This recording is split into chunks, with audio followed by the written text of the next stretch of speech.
Il n'y a pas si longtemps, j'avais la vie que beaucoup rêvent d'avoir. Une société à Dubaï, des business qui génèrent plusieurs dizaines de milliers d'euros par mois, la liberté sur le papier.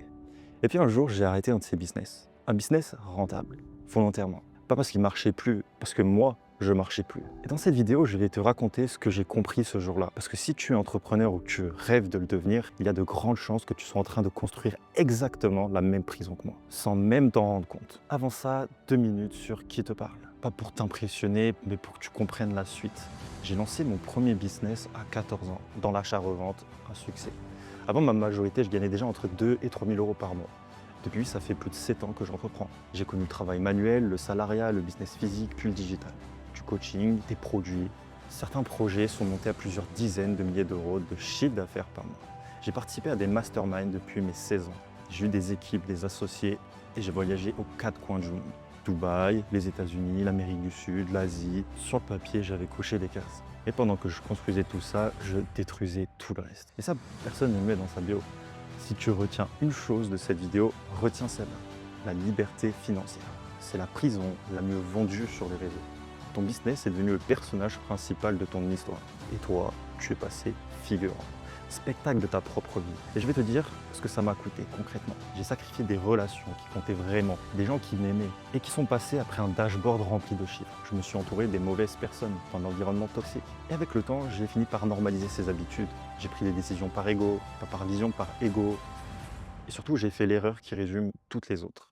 J'ai cru que la réussite se résumait à mon dashboard. Je pensais que si mon chiffre montait, ma vie suivrait. Pourtant, les chiffres ont continué de monter et ma vie, elle a pris la direction inverse. Et personne ne t'arrête. Au contraire, plus tu perds, plus on t'applaudit. Jusqu'au jour où tu te retrouves avec la boule au ventre. Simplement en ouvrant ton ordinateur. Alors que c'était censé être ton rêve. Et puis un jour, je me suis posé la seule question qui fait vraiment peur. Pas combien je gagne, pas combien je scale, mais celle-là. Si mon business disparaît demain matin, plus de clients, plus de chiffres, plus de statut, rien. Qui je suis? Je te parle pas de ce que tu possèdes, ni la marque que tu portes au poignet. Je te parle de la personne que tu es devenue pendant ce processus ou de celle que tu es devenue après avoir atteint cette réussite. Sur le moment, je n'ai pas su répondre. Et crois-moi, tu peux avoir des sociétés dans 3 pays, gagner entre 1 500 et 100 000 euros par mois et te sentir complètement perdu devant cette question. C'est là que j'ai compris une chose. Je n'ai pas un problème de business, j'avais un problème de fondation. Alors j'ai tout repris de zéro. Pas le business, moi. Et à force de chercher, de me former, de faire des erreurs, puis de reconstruire, j'ai fini par voir un schéma. Une vie qui tient debout repose sur 5 piliers. La finance, pas seulement gagner, mais garder et être serein. Le corps, ton énergie, ton sommeil, ta santé, les relations, les gens que tu aimes et ceux qui te tirent vers le haut. La discipline, ta capacité à tenir des engagements envers toi-même. Et enfin, la spiritualité, le sens, le pourquoi. Qui es-tu? Sans ton business, moi, j'avais tout misé sur un seul pilier, le business. Encore le business et toujours le business. Et un château posé sur une seule jambe, peu importe sa hauteur, il finit toujours par pencher. Et la bonne nouvelle, c'est qu'un pilier, ça se reconstruit. Mais avant de le reconstruire, il faut savoir lequel s'effondre en premier. Et ça se mesure. Si tu étais assis en face de moi, là dans ce jardin, je te poserai pas des questions sur ton chiffre d'affaires. Je te parlerai de ton sommeil, de tes proches, de ce qui te reste à la fin du mois. Et surtout, de ce qui te reste tout court. Toutes ces questions, je les ai rassemblées dans un audit. 35 questions, 7 minutes, gratuit. Le lien est en description. Fais-le tranquillement après cette vidéo et note ton score quelque part.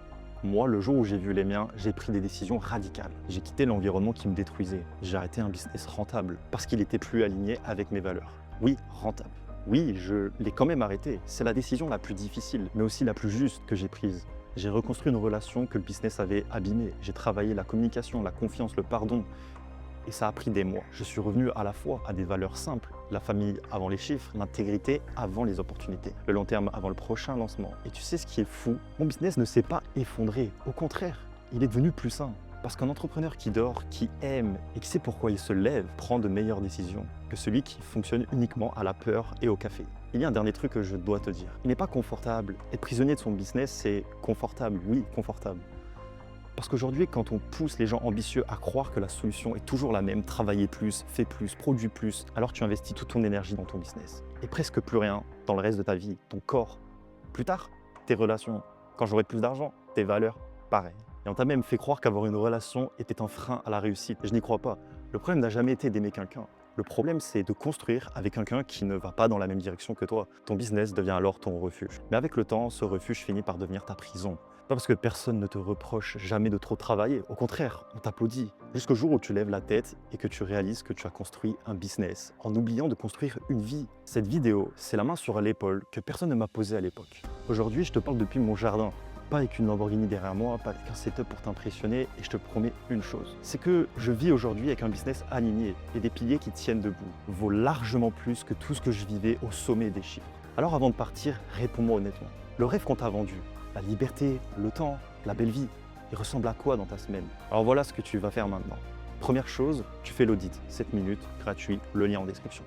Regarde tes 5 scores en face. Deuxième chose, tu vas en commentaire et tu dis quel est le pilier le plus faible. Je lis absolument tout. Et troisième chose, si tu ne veux pas reconstruire seul, on est en train de bâtir un endroit où des entrepreneurs se tiennent responsables chaque semaine sur ces 5 piliers. Le lien est aussi en description. Parce que ta réussite ne doit jamais te coûter ta vie. Cette vidéo, c'est la première d'une longue série. Et cette chaîne n'a qu'une seule mission. Montrer ce que personne ne veut montrer, dire ce que personne ne veut dire, pour les gens ambitieux et pour les entrepreneurs qui vivent dans une prison, qu'ils ont eux-mêmes construite. Si tu t'es reconnu dans cette vidéo, alors tu es au bon endroit. Tu peux t'abonner et si tu ressens le besoin, tu peux aussi me contacter sur mon Instagram que tu trouveras dans la description.